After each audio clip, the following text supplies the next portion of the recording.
Bonsoir, bonjour à vous tous, amis fidèles de Ma Vie, Ma Santé, et merci beaucoup de nous accorder votre temps. C'est toujours Ma Vie, Ma Santé, et aujourd'hui nous allons parler d'un sujet qui concerne presque tout le monde, particulièrement les femmes bien sûr, et nous allons parler de l'allaitement. Certaines femmes veulent allaiter, d'autres par contre ne veulent pas, et aujourd'hui nous voulons savoir l'importance de l'allaitement. Est-ce que c'est bénéfique pour la mère? Est-ce bénéfique pour l'enfant? Je suis sur ce plateau avec un médecin, un pédiatre au nom de Dr Aimé Kazadi, que certains d'entre vous connaissent. Il vient tout droit de la Belgique et il est ici au Canada, précisément à Mississauga. Bonsoir Dr Aimé. Bonsoir Dali. Comment vous allez? Je vais bien, merci. Et comment vous avez trouvé le Canada? Jusque-là, ça va très bien. J'aime bien le pays, j'aime bien ce que je fais ici. Eh bien, je crois que ça sera votre premier hiver ici et je suis sûre que vous allez aimer. Je vais bien aimer parce que je me suis très bien préparé et je sais que je suis là pour assez très longtemps et beaucoup de temps. Donc, on va s'y faire avec toutes les personnes et toute la population du Canada qui vit déjà ici depuis longtemps. Parmi lesquels vous, bien sûr. Et je crois que ça serait une bonne occasion pour nous de faire beaucoup de choses pour la promotion de la santé. Voilà, aujourd'hui nous allons discuter avec vous, parler de l'allaitement. C'est un sujet qui suscite un peu de polémique et nous voulons avoir certains éclaircissements parce que vous êtes pédiatre et vous rencontrez, vous parlez avec la maman et vous êtes directement en contact avec le bébé aussi. Donc, vous connaissez très bien le sujet dont nous allons parler. Alors, ma première question est celle-ci. Quel est l'aliment idéal pour l'enfant? Voilà, cette question-là, je crois qu'elle est bien posée. Peut-être que sûrement tu l'as posée expressement comme ça. Moi, je vais donner à nos téléspectateurs une image très claire. Vous savez, un enfant d'un bœuf, donc le veau, prend le lait de sa mère, qui est la vache. Un enfant d'une lionne ou un lionceau prend le lait d'une lionne. Donc, idéalement aussi, un enfant d'un homme, un humain, un bébé, va prendre naturellement le lait de sa mère. Et c'est ce lait-là qui est l'aliment idéal, l'aliment vraiment approprié pour cet enfant. Si vous voulez que votre enfant croisse bien, qu'il ait toujours une très bonne santé et qu'il grandisse avec toutes les facultés et qu'il bénéficie, comme on dit, bénéficier de la vie, il faut que votre enfant soit nourri au lait maternel parce que c'est ça l'aliment idéal. Alors, quelles sont les protéines ou les vitamines qu'on retrouve dans le lait maternel? Voilà, je ne veux pas parler de ça en termes de protéines et vitamines parce que ça va entraîner un peu une confusion. Okay. Par exemple, je lancerai déjà en disant que le lait des vaches contient plus de protéines que le lait des mères. Mais en quantité, lorsqu'on dose les protéines, comme en biochimie, on dose les protéines dans les laits des vaches, il y a plus de protéines. Mais ce sont les mauvaises protéines pour l'enfant. Donc, ce n'est pas ça qui va faire que ça soit bien, meilleur ou pas. Mais je parlerai des qualités ou des avantages du lait des mères. Comme c'est vraiment pour communiquer avec les gens, pour qu'ils comprennent, ils vont retenir de la manière la plus simple. On va faire une règle de 3. Ça veut dire, on va regrouper les qualités en 3. Nous avons les qualités physiologiques. Physiologique, ça veut dire, c'est toutes les qualités en rapport avec les compétences naturelles de l'enfant. Deuxièmement, nous allons parler de qualités psycho-affectives et, en dernier lieu, économiques. Bon, pour quelques qualités, mais maintenant faisons du plus bas là où nous avons commencé.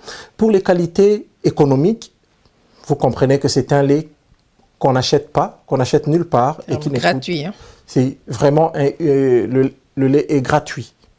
Et on n'a pas à payer, aller dans un supermarché et payer pour ce lait-là. Donc le lait, c'est un lait qui est gratuit. Psycho-affectif parce que pendant que la tétée, c'est un moment très privilégié entre la mère et l'enfant, un moment vraiment très privilégié, de sorte que la mère a des moments qu'il partage avec l'enfant, mais surtout l'enfant a des moments qu'il partage avec la mère. Elle sent que sa mère est là, sa mère lui donne le sein. Vous allez d'abord voir le comportement de l'enfant pendant la tétée. Il caresse le sein, des fois il bouge les jambes, il est très calme, il est vraiment excité à manger. C'est comme, je dirais, un adulte qui voit une table bien dressée. Alors, pour les premières qualités, donc les qualités physiologiques, premièrement, c'est l'aliment le plus adapté aux besoins de l'enfant. Il est adapté dans le contenu, il est bien adapté aux besoins de l'enfant. Deuxièmement, il est directement délivré à la température normale. On n'a pas à chauffer le lait. Non, ce n'est ni chaud ni froid. Non, ce n'est ni chaud ni froid, c'est vraiment à la température que l'enfant a besoin pour une très bonne digestion. Et puis, troisièmement, ce lait-là contient vraiment des éléments protecteurs. Il y a certaines cellules là-dedans, il y a des anticorps qui protègent l'enfant contre certaines maladies. Ça, c'est sûr parce qu'il y a des études qui ont été faites. Et dans ces études-là, on montre clairement que lorsqu'on compare deux groupes d'enfants, un groupe qui prend le lait maternel et un groupe qui prend le lait des vaches, j'insiste bien, le lait des vaches, dans ces deux groupes, on voit bien la différence que dans le premier groupe où l'alimentation était exclusive au lait maternel, les enfants vont faire moins de diarrhée, ils vont faire moins d'infections des oreilles, et ils feront aussi moins d'infections pulmonaires, par exemple, pour ne citer que les infections. Mais aussi, il y a d'autres maladies, parce qu'on dit que le lait maternel va protéger aussi contre toute forme de maladie qu'on appelle liée à l'allergie. Par exemple, l'asthme ou bien l'allergie de la peau, le lait maternel, ces enfants-là ont moins de ces maladies-là. Voilà bien, Dali, ce que je pouvais dire d'entrée des jeux sur les avantages du lait maternel. Oui, là, vous venez de nous donner toutes les qualités, les avantages du lait maternel chez le bébé. Alors, qu'est-ce que vous pensez de ces femmes qui ne veulent pas allaiter ou qui allaitent, en tout cas vraiment pendant seulement une semaine ou deux, et elles disent que bon, elles veulent pas que leur sein s'abîme? Ça, c'est vraiment une raison. D'ailleurs, ce sont plus des arguments que j'entends des jeunes filles qui n'ont jamais allaité, qui deviendront mères souvent, qui deviendront mères un jour et qui n'ont jamais eu d'expérience d'avoir un bébé. Alors souvent, elles disent ça. Mais dans la pratique, l'allaitement maternel n'abîme pas les seins, pas du tout. N'abîme pas les seins, vous allez d'abord voir ça, que ça n'abîme pas les seins, mais c'est plutôt le sein d'ailleurs atteint sa maturité dans la vie d'une femme au cours de l'allaitement. Parce que c'est à ces moments-là que la fonction ultime du sein, ça veut dire produire le lait, est accomplie. Mais avant cela, le sein n'a pas encore atteint toute sa maturité et toute sa fonctionnalité comme il devait fonctionner. Donc, c'est souvent pour des raisons, je peux dire, plus psychologiques.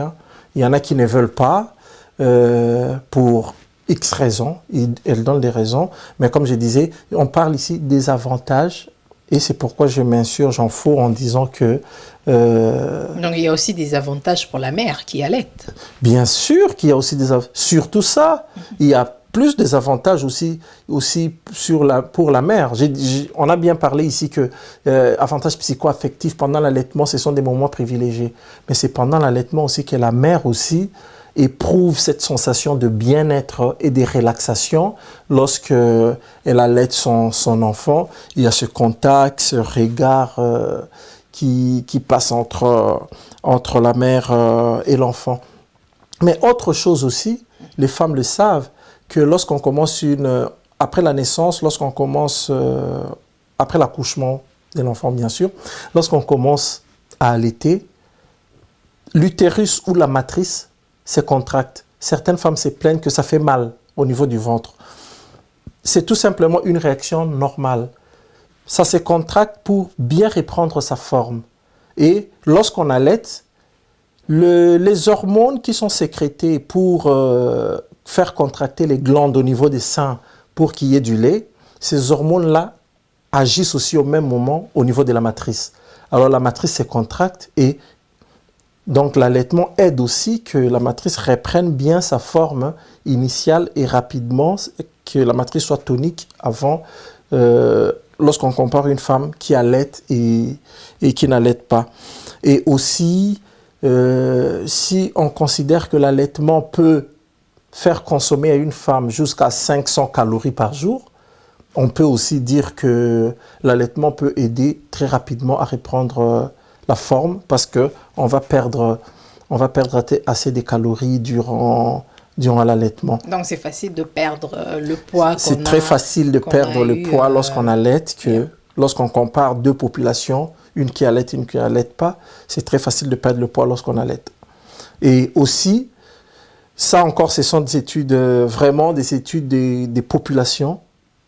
On a vu, et ça c'est bien scientifique, que les enfants, ou non, plutôt les femmes qui allaitent, dans le groupe des femmes qui ont allaité et celles qui n'ont jamais allaité, il y a plus de cancers de sein, par exemple, dans le groupe des femmes qui n'ont jamais allaité, comparé au groupe des femmes qui ont allaité. Voilà encore une autre protection pour laquelle je ne vois pas une raison qu'une femme va se dire « je vais tout simplement garder ma poitrine jolie ou mes seins pour ne pas allaiter » parce que ça protège même contre, par exemple, les cancers de sein. J'aimerais intervenir sur l'émission par rapport aux implants mammaires. J'estime pour moi c'est une bonne chose pour ces femmes qui pour moi sont complexées par leur forme, mais pour mieux, s'assumer, j'estime qu'il faut s'accepter et garder les formes que Dieu a données.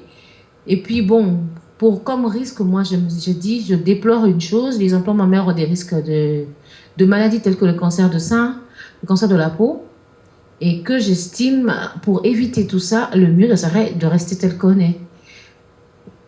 Au lieu de après, si je savais, alors là, c'est regrettable. Il faut s'assumer tel qu'on est. Et puis, par rapport à l'allaitement, moi, j'estime que l'allaitement est une bonne chose. Il faut que l'enfant allaite le plus longtemps possible. On a grandi dans des maisons où il y a des bébés. En tout cas, j'ai vu ma mère. En tout cas, l'enfant laite pendant 6 mois ou 4 mois maximum.